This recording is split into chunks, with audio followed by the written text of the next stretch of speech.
Hello, everybody. Welcome to Right Love in Our Arms live conversation about student mental health. So September is Suicide Prevention Month, and if you have been keeping up with Try Love at all, you know that we have a campaign going, the You Are Not a Burden campaign. Suicide is a complex social and mental health issue, and obviously we're not going to solve it overnight, but we believe at Try Love in Our Arms that we can all play a part in preventing suicide. So today we're focused on supporting mental health in the school system. We are so excited to have wonderful guests explore that topic with us. But first, a disclaimer. If this conversation is too heavy or hits too close to home, know that it's okay to take a break. It's okay to step away, turn the conversation off. It'll be here after the fact, and you deserve to take that time for yourself. So without further ado, we will bring our lovely guests on.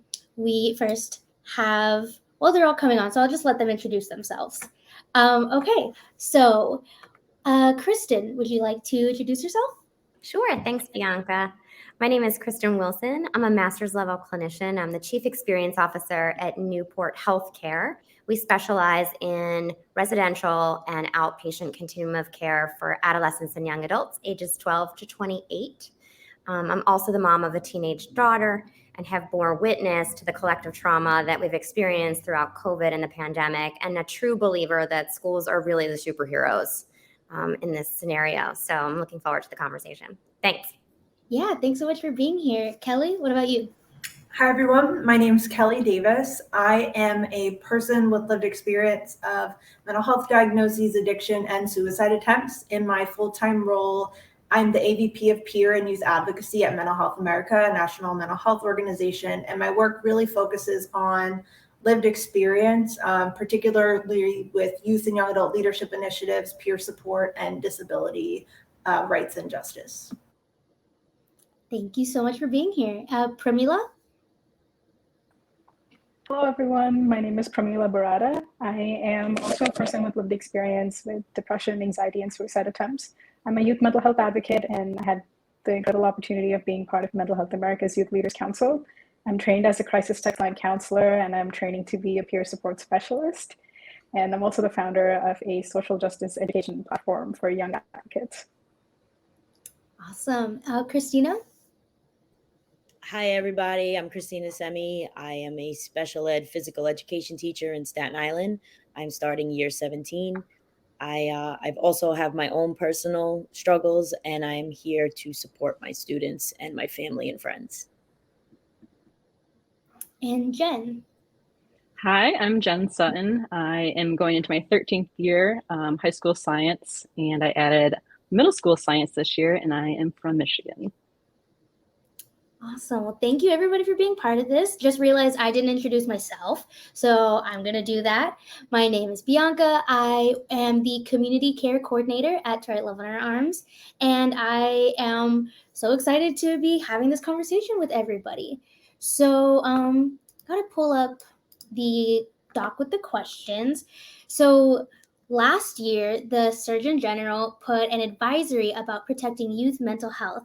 It talks about the increase we're seeing of youth experiencing things like depression and thoughts of suicide, and mentions that 6,600 young people between the ages of 10 and 24 died by suicide in 2020. So in all of y'all's experience, what do you think is contributing to these increasing numbers, and what can we do to support them? We'll say Kristin can go first. Hi. Yeah, the numbers are staggering, and that report from the U.S. Surgeon General, I think, really puts into perspective the true feelings of loneliness and depression that our kids and our adults, our peers, our relationships have been struggling with throughout, really from 2020 on. Kids have lost so much, not just in the social emotional learning that happens during that time frame, especially in early adolescence and through the teenage years, but also in the achievement of milestones and what we normally are able to celebrate. All of that was taken away. And so I think all of these combined have really added to what kids are feeling and expressing when it comes to their emotional stability and depression and anxiety. Yeah, Christina and Jen, as teachers, what have y'all seen firsthand that is contributing to this? Everything. From technology, I think technology is ruining education in America. The kids, COVID was in the news all the time, and it was on the social media platforms, and they're constantly scrolling, going through their phones, and then they're comparing their lives to each other too. And like you said, the milestones, the human connections, it's all been gone. And now that we've been back in school, that there's this fear that it's just going to be taken away at any moment now, because schools never shut down that long. We were never remote. And then it's like, oh, we're giving high fives today, or we're allowed to hug you today. So it's almost like reprogramming society. They don't know how to enter into any type of space, and they almost don't know how anybody else around them is going to react. Yeah, and I just want to add, I think lack of coping skills, or maybe just not knowing how to cope and not knowing what real true self-care is. I think that is a huge thing right now, at least for my students. Yeah. Prameela, Kelly, do y'all have any insight, especially as being part of the MHA like youth council? Can you remind me the name of that? I can hop in really fast. I started talking and I did not unmute myself. So it's the Young Mental Health Leaders Council, but I think it's really important even to zoom out a little bit further. So between 2007 and 2017, there was a 56% increase in suicides among young people. So 2020 was horrific. And we've also seen for decades, this has been trending upwards. I think that there's a lot of interpersonal and individual level stressors and challenges. And I also think it's really important to talk about and consider like part of why people feel like there's no hope for them. They're living in a world that's incredibly tumultuous politically. They're hearing about climate change, economic stressors, about getting a job, about what's happening in their family, movements for racial justice, anti-LGBTQ plus legislation. So I think it's not, in a lot of conversations, it can be framed as like what is happening on the individual level, but young people are living in a world even before COVID that was radically different than anything that we've ever seen before. So I just think it's important to really consider, they exist in a broader setting. And one of the other pieces too that I just want to mention, and then I'll turn it to Prameela, is also the incredibly high amount of pressure, especially high school students and even younger are. Getting into college is way more competitive than before. And I just know so many young people, it's like, I have to have a 4.5 GPA. There's just so much pressure on high school students to be kind of adults in a lot of different ways. So there's a lot of external stuff in addition to COVID, in addition to young people not really being taught about mental health or coping skills either.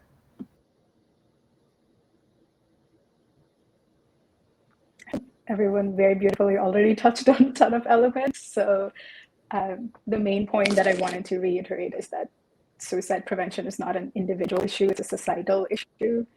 And I'm a bit of a psych nerd. I did my undergrad in psychology, and in human development, there's a theoretical framework known as like Bronfenbrenner's ecological systems theory, which basically says that your relationships, the environmental factors you're around, macro cultural factors, and like the time that you live in and the stage of life you're in, all actually impact your individual development, your mental health, everything, right? And as young people, you're living in an increasingly connected world, and you're also required to engage with that increasingly connected world, which means that even if you individually do not change, your relationships, your environmental factors, and the macrocultural factors you're engaging with are growing at an astronomical scale. And you have to deal with all of that at the same time that you're figuring out who are friends that I can trust? Are these things that I want to explore for my own self? Do I even trust myself to form these relationships, to go on this particular pathway for me? Or there's a lot of like individual questions, and you're being asked like, if you don't also engage with the world at the same time, then you're not doing things properly. And you're being asked to engage on not just an individual level, right? Where it's like, oh, let me just talk to my peers and maybe react to something on social media, like just like something that they've done. No, like you're asked to engage in national level movements that are happening right now. You're asked to engage in global level movements, because all of a sudden there is climate-induced natural disaster in Pakistan, and you have to figure out how it is that you can support your friends who might be coming from there. Or there's a war in Ukraine, and all of a sudden you're hearing stories from there and you're inundated by all of it. So long story short, you were in like the world is falling apart, and young people are increasingly aware of that fact. And it's terrifying to not know what to do about all of it. Just to piggyback off of what Prameela just said, the young people are more aware of what is going on in the news now than I have seen in a long time. And I guess that is because of technology, but they are constantly carrying the fears of, even now to go get water from the water fountain, they're like, no, there's polio in the water, because that's what the news says. So they are taking everything that is in the news and carrying it word for word verbatim, and they don't know who to ask for proper information, or even how to find out if the information they're hearing is correct or not. Yeah, and I think something that sticks out to me during everything that y'all have been saying is that the current generation of youth is so much more outspoken about mental health than any generation we've seen before. I mean, I graduated high school 7 years ago, and talking to my peers about mental health was not a thing. I mean, I was known as like the mental health person because I was always talking about it.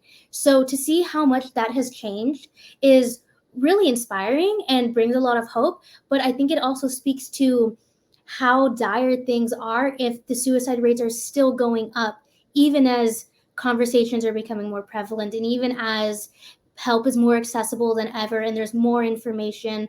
I think, like all of y'all had said, there's a lot of different things that are contributing, and the fact that these things are becoming more accessible and more widespread than ever, and these numbers are still going up, speaks to the gravity and the complexity of this issue. So given all of those factors, everything that y'all have talked about, what does supporting students and their mental health look like? And what are the different kinds of support that we can offer to them? And I'll say, Kelly, you can go first. Why not? Sure.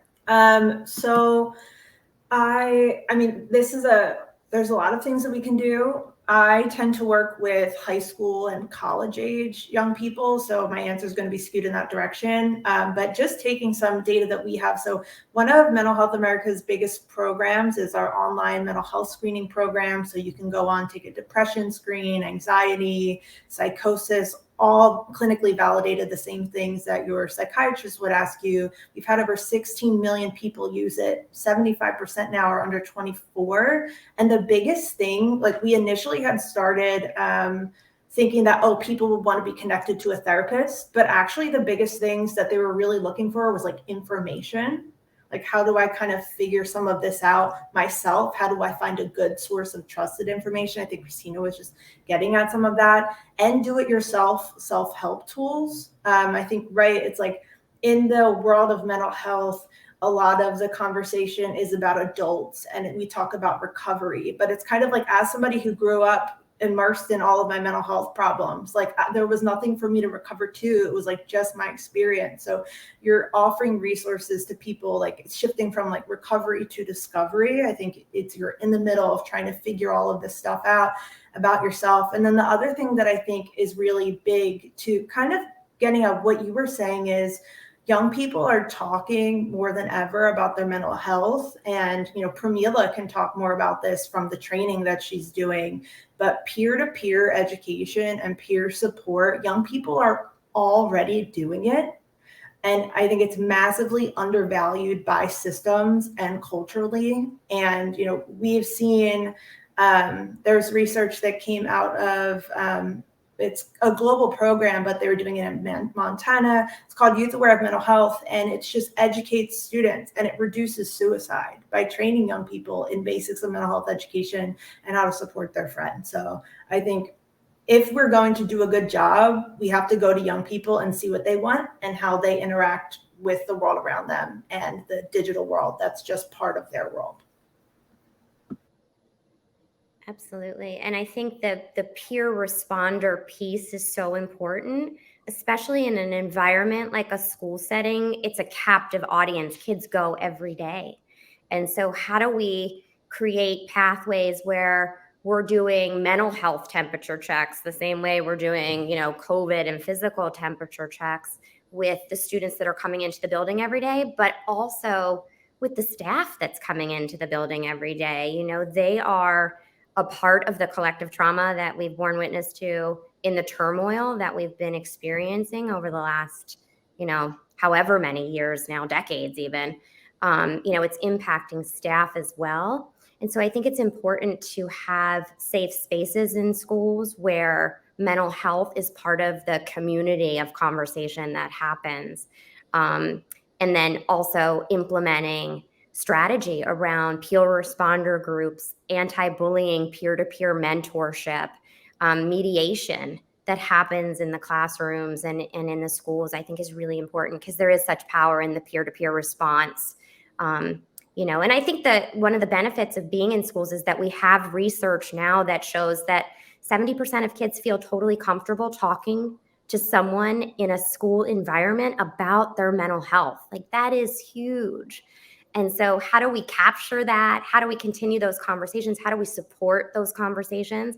And how do we partner with community avenues when things are getting tricky in the school setting and we need to rely on more acute care? So what do those partnerships look like in the communities that we serve?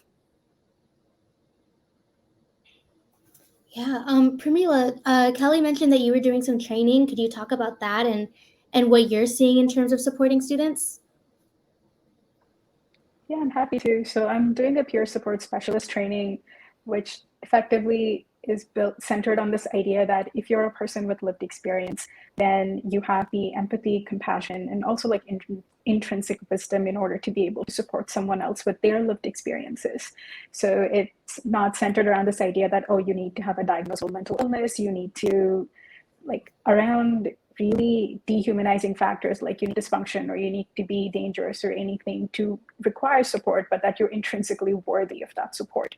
And I actually saw this earlier when I was working with the South Asian community and developing mentorship programs for South Asian youth, where in one of our first meetings with the youth cohort, we learned that even though mental health is heavily stigmatized within the South Asian communities, people don't actually talk about them ever, even if it's your own kid or your own parents and people in your family who've been through it. The first introduction that a lot of kids had to it was someone dying by suicide.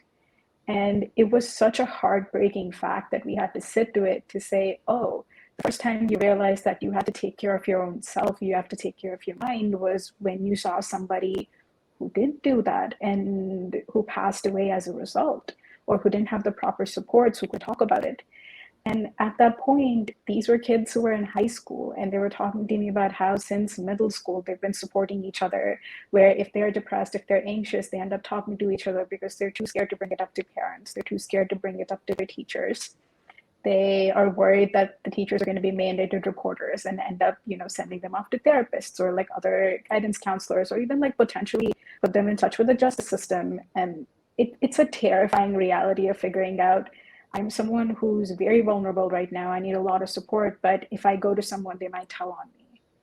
And I might lose access to my family. I might be shamed because of the fact that I'm going through this. I might be ostracized. And that's a very terrifying headspace to be in, right? Especially when you're so vulnerable.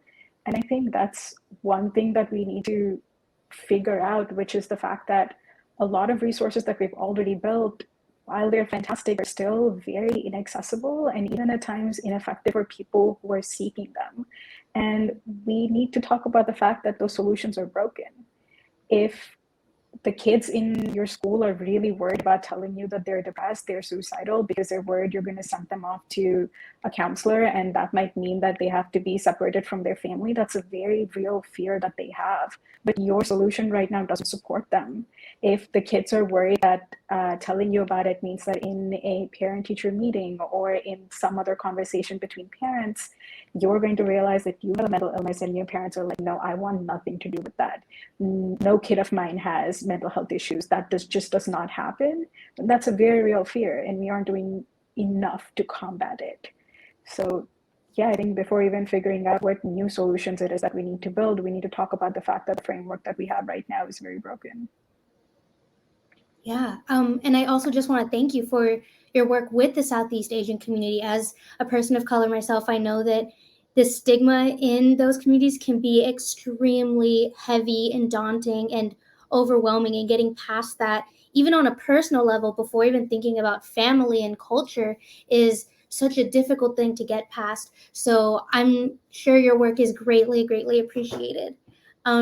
Christina and Jen, so as teachers, I imagine that y'all have had to support students yourselves. What has been your experience in terms of what support you think they need and they can really use, or even what support doesn't work for students?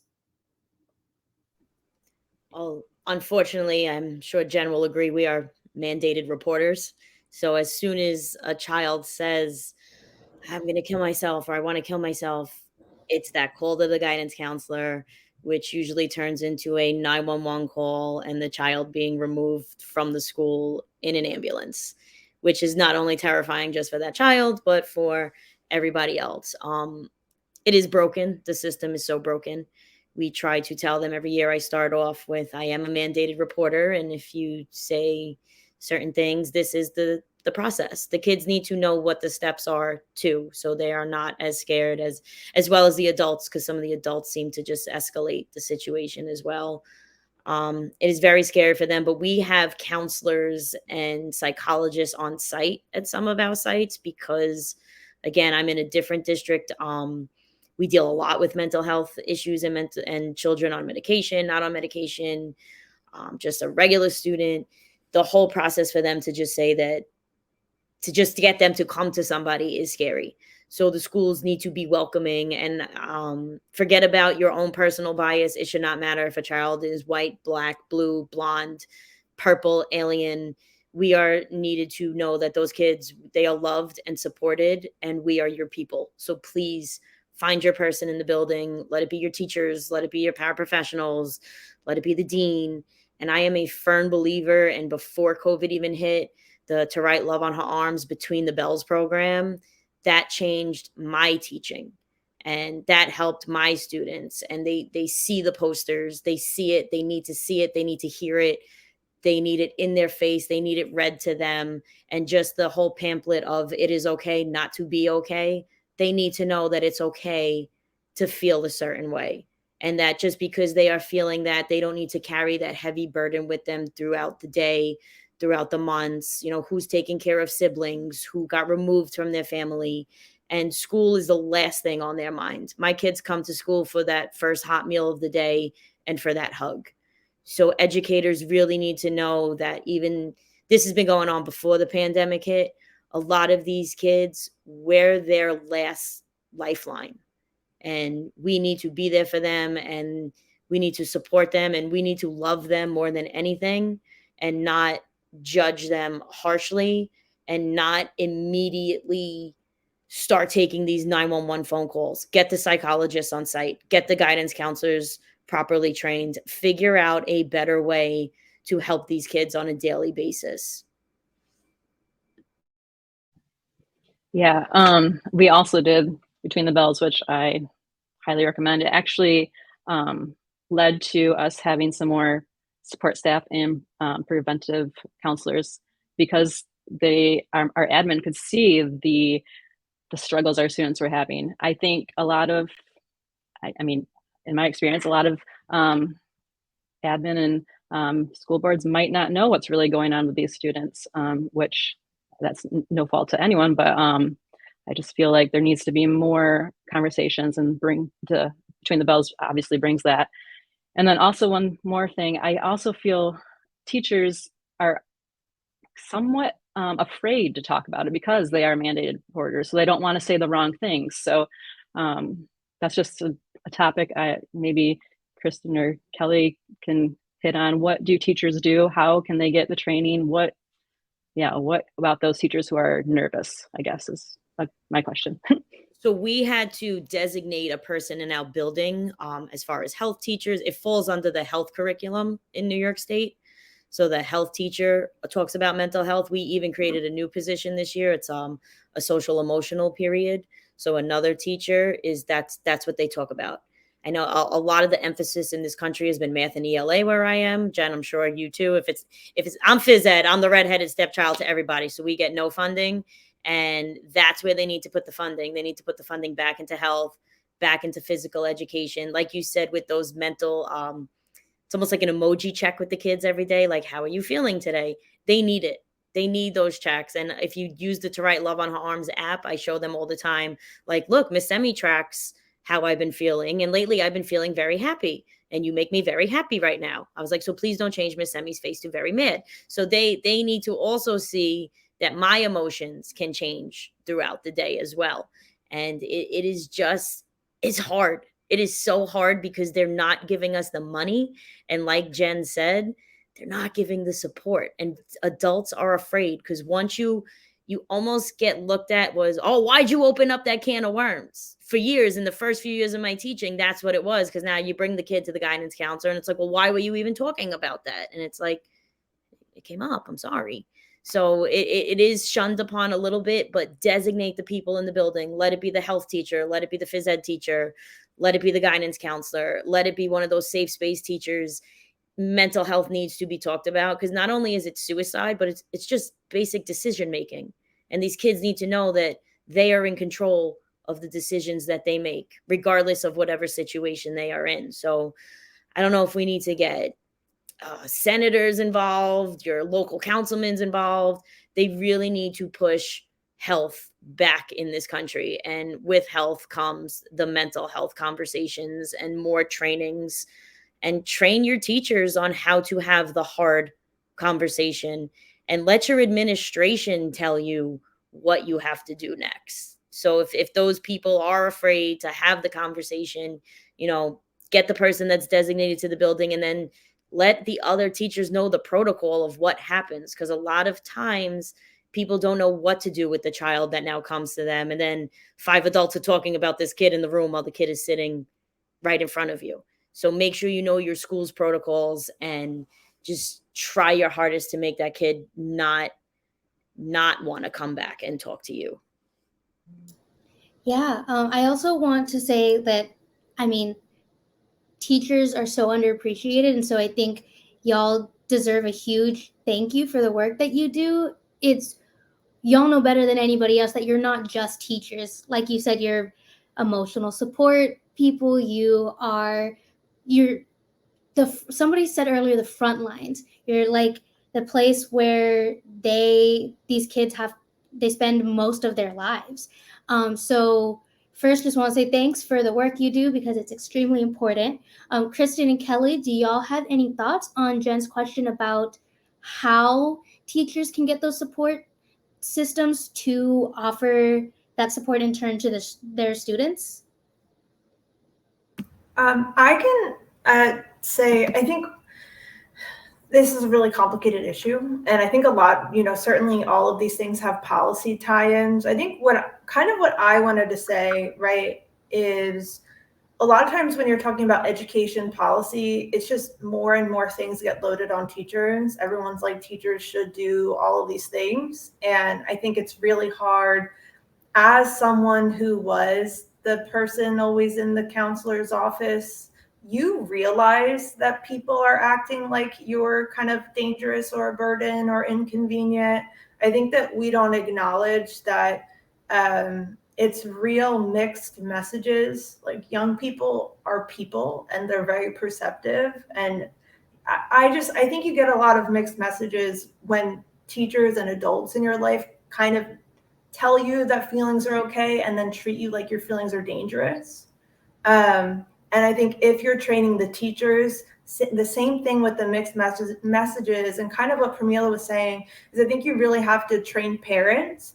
I think part of it is like there's ways to shut down conversations, and part of it is not understanding the other person's perspective.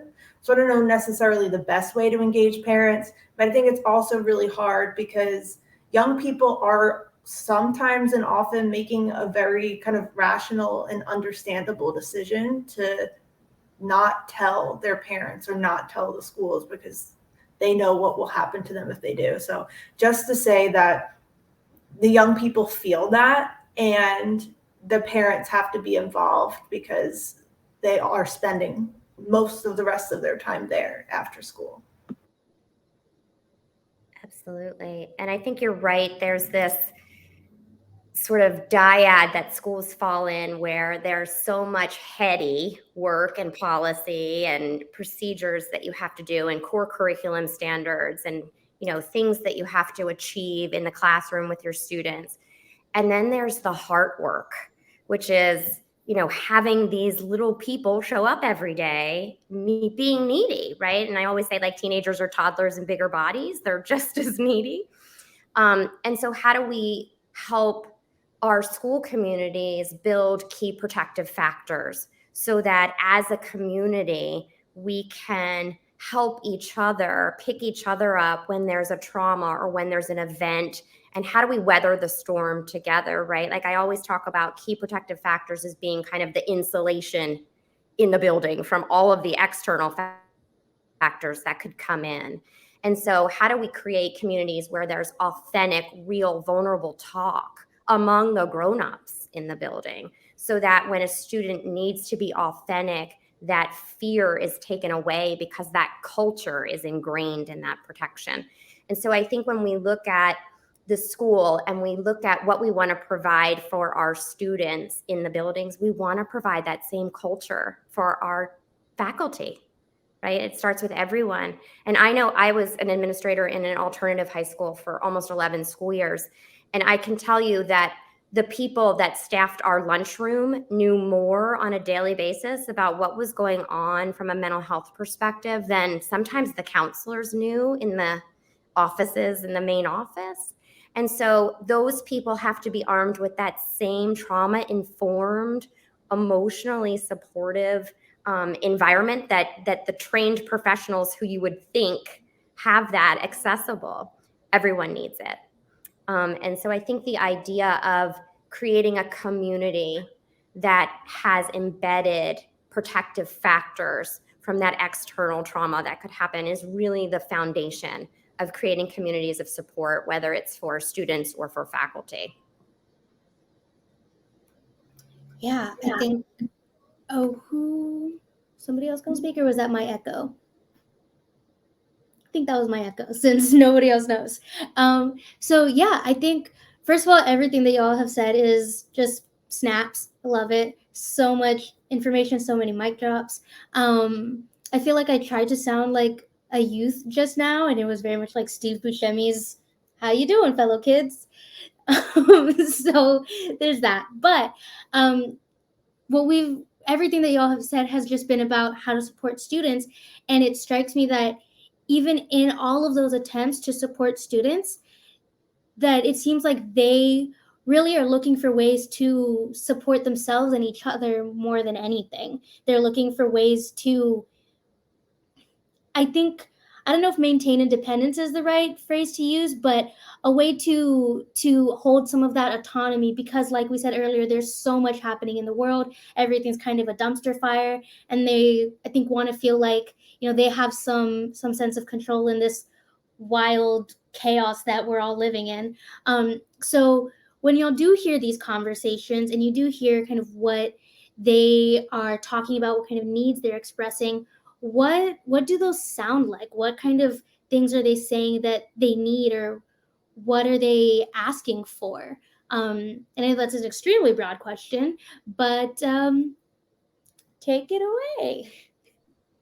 It's funny because one of my students brought this up yesterday, and he uses the word depression, and he's like, I've been depressed since my grandma died. And they understand words. There's finally putting them to feelings, but they just need somebody to talk to about it.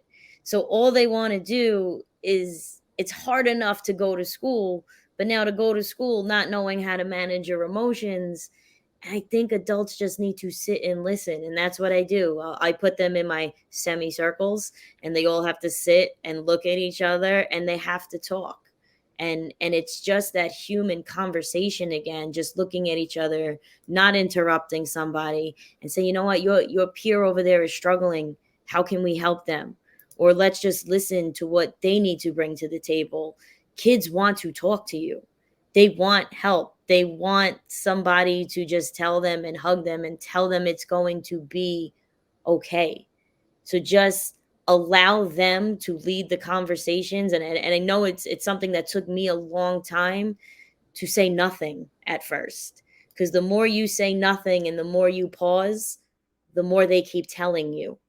So you want to just let them talk, let them gauge the conversation. And I think they're all just looking for an identity right now. So much has happened just between the LGBTQ community, and that's been a big conversation among my students, and social media. They don't understand sexuality. They're in middle school, so their hormones are raging, and now they have feelings, and they're trying to just put it all together. So you just need to sit there, and it takes me a long time. I got to take a few breaths every now and then in between, and you need to let them speak without interrupting them. Just let them talk. And eventually they end up solving their own problems, and they walk out, they're like, oh, I feel so much better. Thank you. So it's just being that person that is there to listen for them. Yeah, I have to agree. They just want to be heard. They have us talking to them all day, their parents talking to them, social media talking to them all day. They just want someone to listen to. So I think they're almost yearning for that honest conversation. And it's that honest conversation and the human connection that a lot of the students lost in the last 2 years.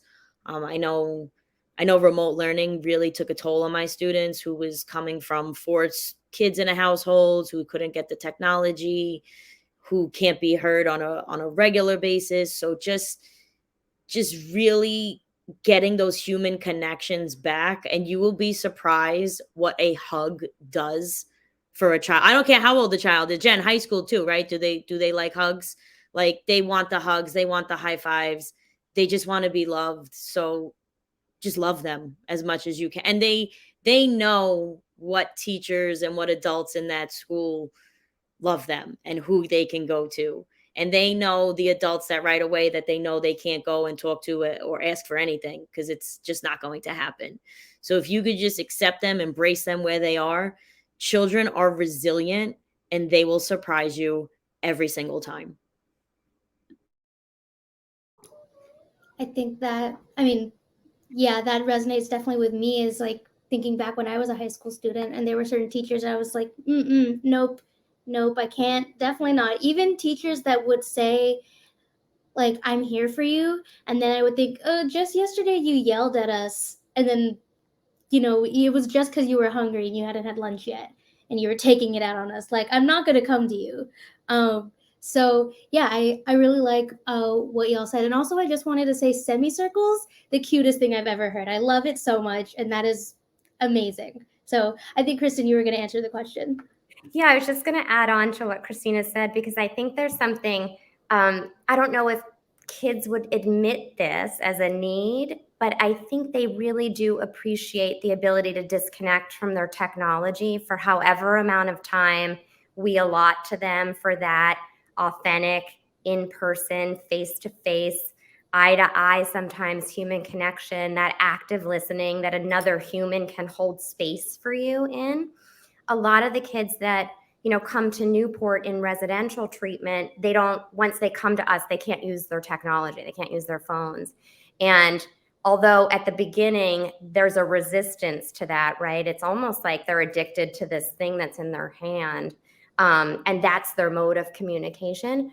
Once they get settled into the human connection, in person, face to face, you start to see the shifts happen, and kids will start to open up, especially kids who are, using social media as their primary way to connect with other people.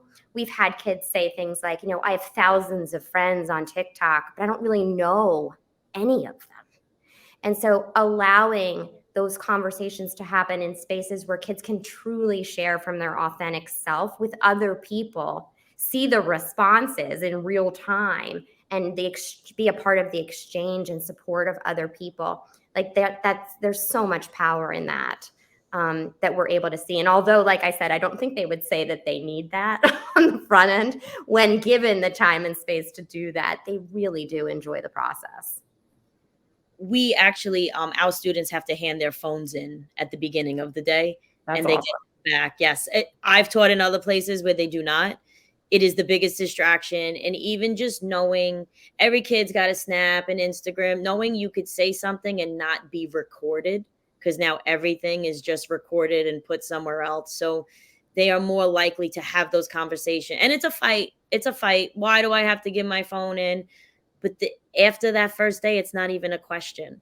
And then at the end of the day, they know they're getting it back. So I really think it's less of a distraction if we could take the devices away. I know one of the comments was, how do we reverse the effects of technology? We don't. We need to embrace it. You need to put rules in, and you need to keep it in place. I see with my sister and my 5-year-old nephews, they are addicted to Roblox. They are limited. They are not allowed to play it unless their homework is done, unless they do X, Y, and Z. And they were bad at the diner on Saturday, and they did not get their Roblox. And my sister stuck to it. So I've also seen students hit a teacher for taking away the iPad. So we really need to put rules in place that this is your technology time. Once your time is up, it is over. Back to the real world. I know that there's a lot of apps out there that parents could set a timer on the app. They could limit the amount of time that their child is on it. So as far as reversing technology, it's not happening. I've actually feel old now. My students know more than I do about technology. So I am now going to them for questions. I never thought that day would ever happen. And they're very technological savvy. I think this is where we use them to make their own education. Let them make the videos. Let them put up PowerPoint or a school news channel out there, a school YouTube, but give them the rules. It's like playing in the sandbox. You can't just go in the sandbox without having any rules and consequences. So just make sure you're setting the standard for what you want your child to use their technology for. I wanted to provide a slightly alternative perspective, but still in line with what everyone else has been mentioning so far. I think it's actually really difficult to articulate your needs, especially when you're really young. And I mean, I have trouble with that right now. Sometimes I just have very, very big emotions. I'm like, I have no idea what that emotion is. I can't tell you if it's frustration, if it's disillusionment, if I'm upset. Like, now I understand it a little bit, but back in high school, I had no idea. It's just that I had this really big emotion.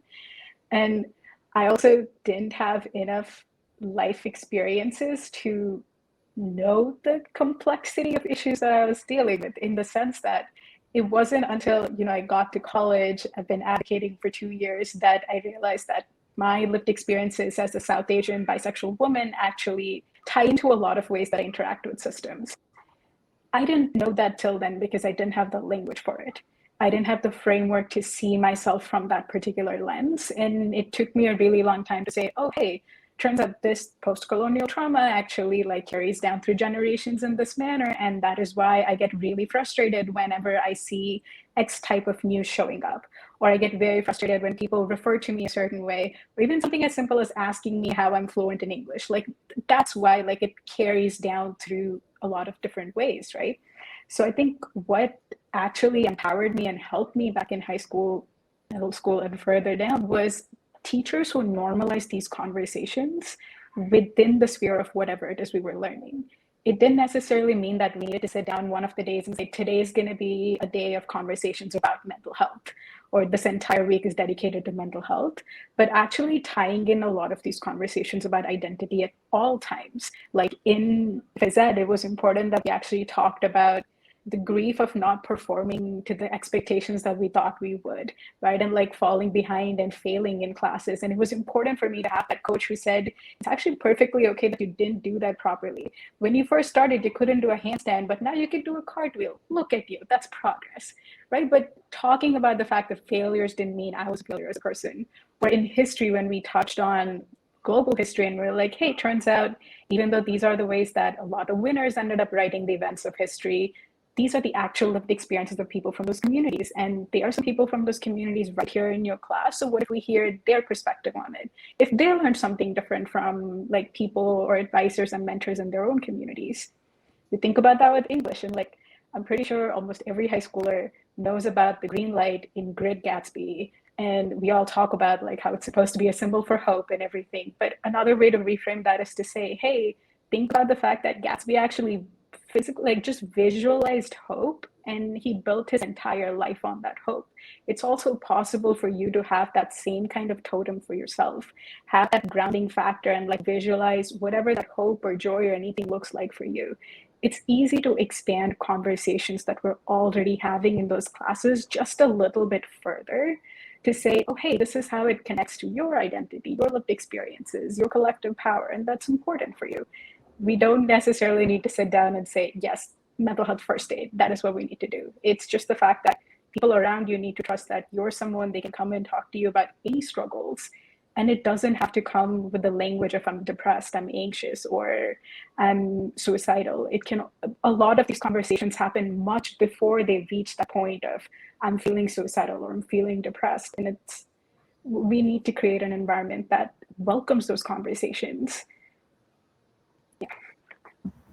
I think there's two things that stood out to me with what you were saying. I think one is disclosure, personal or self-disclosure makes a really big difference. Like, I know when you're a young person, it feels like no one who's over whatever age could ever understand some of the things that you're feeling. And I think seeing people you look up to actually share about their lived experience and how they've been there makes a big difference. It's actually really interesting. There was just research that was published that looked at for people who were suicidal.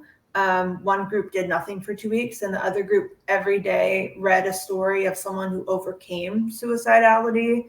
And they were actually like post and 2 weeks post significantly less suicidal and more optimistic, and felt more kind of connected to other people. So I think it's this power of storytelling and sharing your story and hearing, yes, from celebrities, but there was also some research that showed young people want to hear from people in their community and people like them. So I think normalizing disclosure is something you can do as an adult ally to young people.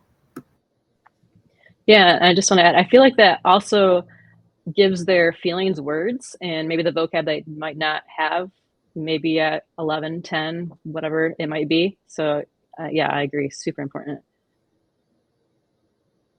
I just love everything that all of y'all are saying, and I want you all to be my personal life advisors. So we will meet again this time next week and talk about my own issues. And yeah, that's happening.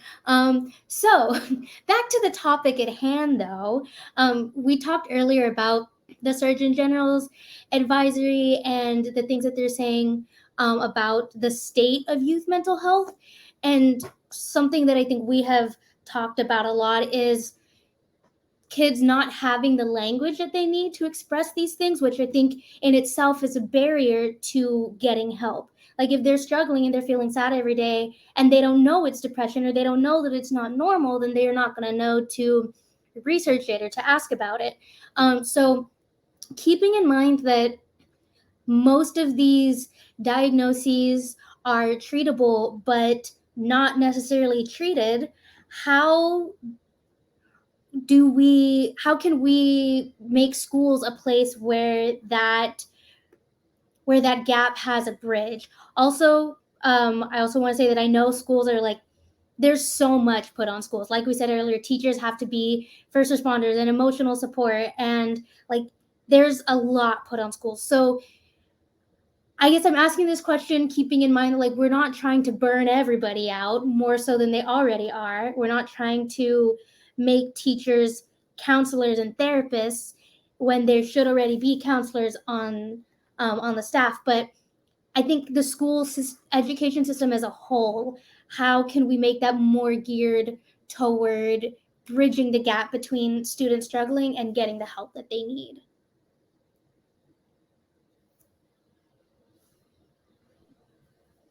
I think a lot of it has to go with representation. I'm a white female and I teach a lot of Black students, and I start out telling them is I was not a Black middle school girl and you are. So if there's something you need, I need you to tell me. Like just I think for some of them to hear that, and for adults to break down a lot of maybe the biases we've had growing up and where adults have come from, because we're getting a lot of mixes in schools, and any kid should have somebody to look up to, but we don't have an adult for every cover, let's just say, or for every single child. So just putting it out there, knowing as an adult, like, I don't have everything that my students need, and I know that. So I've loved that To Write Love on Our Arms last year, you did the Black mental health resources, and that was something I was able to stand up in front of my class and say, I'm not Black, but I know you have struggles. Just, we're all human. So please come to me and I could point you in that direction. So it's just recognizing our differences, and some cultures, I know very big in the Asian cultures, mental health doesn't exist. So neither does special education. So just knowing that, it could be a cultural problem. I grew up Catholic. Religion was a huge thing too. So just knowing that kids, they might not identify with you, but they understand human love and compassion. And once adults could realize, I may not have what my student needs, but I can get you there, I think that's where we can start. Yeah, I think that's awesome. I think also giving opportunity for other vehicles, creative expression, because I know a lot of times kids will struggle with using the vocabulary that is needed to quantify or qualify the feeling that they're having. But sometimes taking 5 minutes and doing a drawing together, right? Like something where they can emote in a nonverbal way how they're feeling, and have somebody see that and accept that and respond to that, I think can open the door. I think back when I was in the high school, I had a student who would come to my office every day during math class, and she would collage my door. She would either draw things or she would take pictures out of a magazine and tape them to the door. And, the math teacher started to get annoyed. And she would say, she's not going to pass math if she's in your office the first 15 minutes every day of my class. And, for me, it was the opportunity to have a conversation, give a little history on this particular kid and maybe why they needed that 15 minutes to kind of regroup, and how that was for them a way for them to express how they were feeling in that moment without having to say anything. And then they could go back to math class and continue on with the lesson. And so I think it's about, how do we afford these opportunities for everyone in the schools and the environments that we're in, knowing that not everyone understands everything verbally, right? There's other ways to process feelings and emotions. We have to be thoughtful about that. That's one thing they need to put back in schools, is the music, art, all of the arts. Kids, they will show you what they want and need and express what they want and need, whether it's journaling, writing, collaging your door. But that is something, and I try to do this with some of my classes. I keep a little later and I call the math teacher. I'm like, listen, the next 10 minutes, if I keep them out another 10 minutes, it's going to make your period better. Sometimes you have to give a little bit of flex, and you have to no kid wants to just go to school, do math, ELA all day long. A lot of them are finding themselves, finding their creative vehicles. So one of the best things that my staff has done is we all understand that our kids express themselves more artistically. And if they need that 10 minutes of extra gym, or the 10 minutes of art, or 10 minutes of just sit there and listen to music, we do a very good job of letting the kids let us know what they need to make their day better. Because if we're not making their day better, we're making our day worse. So let's just make our day better right now and help everybody.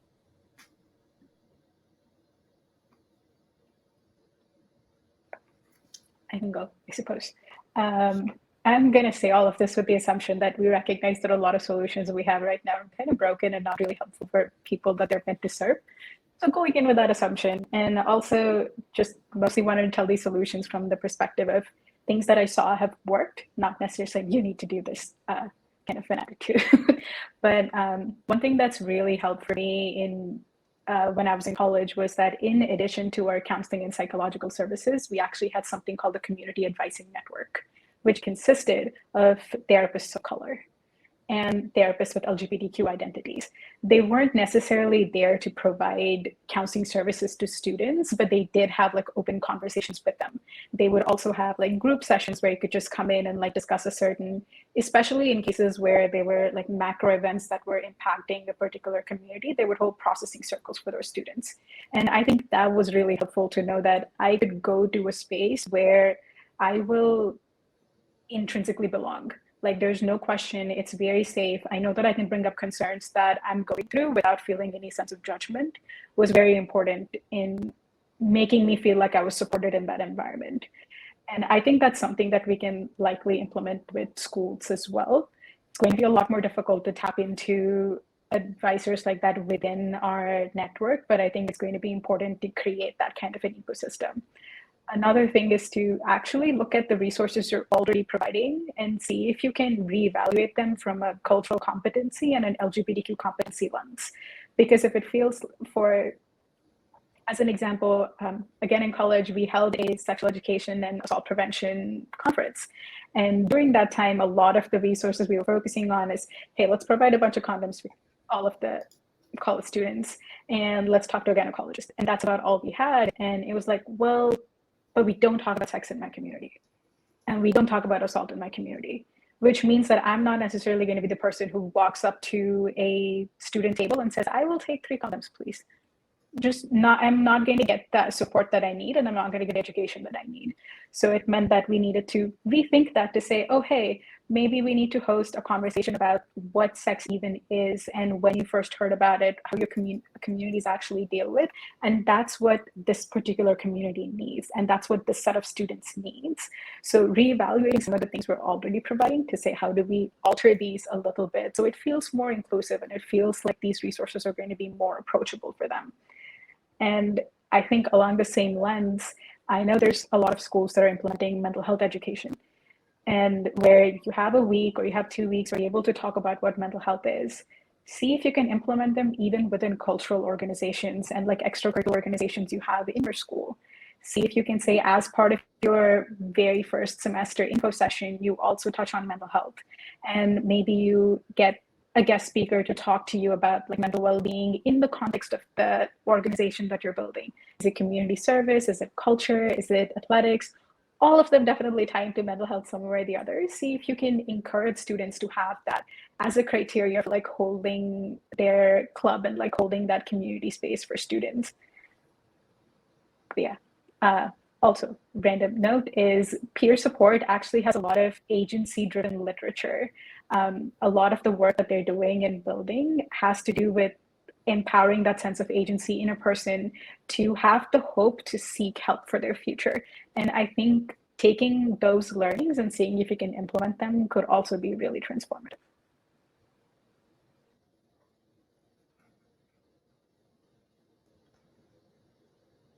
Kelly or Jen, do you all have any closing thoughts or answers? I think one, just to reiterate earlier, the importance of trying to have as many of the adults in a young person's life on the same page as possible, because you get a sense, and I think you're seeing, as for young people on social media, all these things, ask for help, it's okay not to be okay, but like we should really make sure that it's okay not to be okay while we're telling people it is. And the other piece that I would just mention is the importance of partnering with young people around mental health education, both as, train folks who are actually doing the training, but also bringing young people in to help design and reimagine how we're doing things makes a really big difference. I'll give you just one example. I know we're coming up to the end of time. So the program that Prameela was part of is our MHA's Youth Leadership Program. It's all about young people who've created different things that fill gaps in traditional services. One of our members, Braden Renke, she was at Franklin and Marshall. Now she's at, I think, GW and George Washington University. And what she did was she wanted to talk about mental health, and no one wanted to talk about mental health. So she created something called the Pizza Project. They had free pizza. She brought her therapy dog, and they had QR codes everywhere. So you didn't have to talk about mental health. You didn't have to take mental health literature. You could like low-key take like a picture when no one was looking or whatever. And like that actually made people engage. So I think it's not to undersell the importance of, we might have the core information, the evidence-based information, but it's kind of the engagement and dissemination that we can really bring young people in, and they have a lot of creativity and interest in kind of creating something. Go ahead. Never mind. No, I just wanted to piggyback off of what Kelly was mentioned. Like, young people have a lot of power, y'all, and they have a lot of these solutions too. When I was working in the fellowship, one of the students came up with the idea of actually building like how to have conversations with your kid templates for parents. Only she then decided that she was going to print these templates in different languages within the South Asian community, so that for parents who just did not know how to talk about this, they had similar language in their language to actually bring up these conversations with their kids. So they didn't necessarily need to say, oh, are you depressed? Are you anxious? But they could say, are you feeling heartbroken? Are you feeling sad? Like, are you feeling hopeless? What's going on? And what is it that I can do to help? And that is something that a 15-year-old came up with, and it was fantastic. So I think sometimes even letting them know that they have the power to change all of this is very, very important. That's the best part of being the teacher. When the teacher sees the student become the teacher, it makes your job so much easier. And then you see the whole process just come together. So just giving them that little bit of empowerment, you will see how many great projects that they come out with. I just wanted to add, like, as an educator, we're doing a lot of things. Be the example for your students. Get rest, get the things that you need to get done to be what you can be for your students, and keep the honest conversations flowing and going, because there's still a negative stigma, and just keep talking. Yeah. Well, I want to thank everybody for being a part of this, giving your thoughts, your experiences, and just lending your expertise and knowledge to this conversation. I'm sure just by looking at the comments, I think we definitely have provided a lot of really good information for people, help them feel seen or heard. So thanks to all of you for being a part of this. Thanks for all of the work that you do and the conversations you're starting, the people you're helping. I imagine that everybody else in the comments would say the same, so I'm saying it for them. And if anybody watching this is interested in bringing the Tuloha's Between the Bells, we'll say Bring the Bells, bringing Between the Bells to your school, you can go to tuloha.com/high school and learn how to bring that to your community. You can also find Newport Healthcare and Mental Health America as resources on our website as well, and our Find Help tool. If you're looking for resources for you or somebody you care about, our Find Help tool can help you find affordable resources in your area. So thank you everybody so much for watching. And if you would like to stay involved in Suicide Prevention Month, you can also visit our website to do that.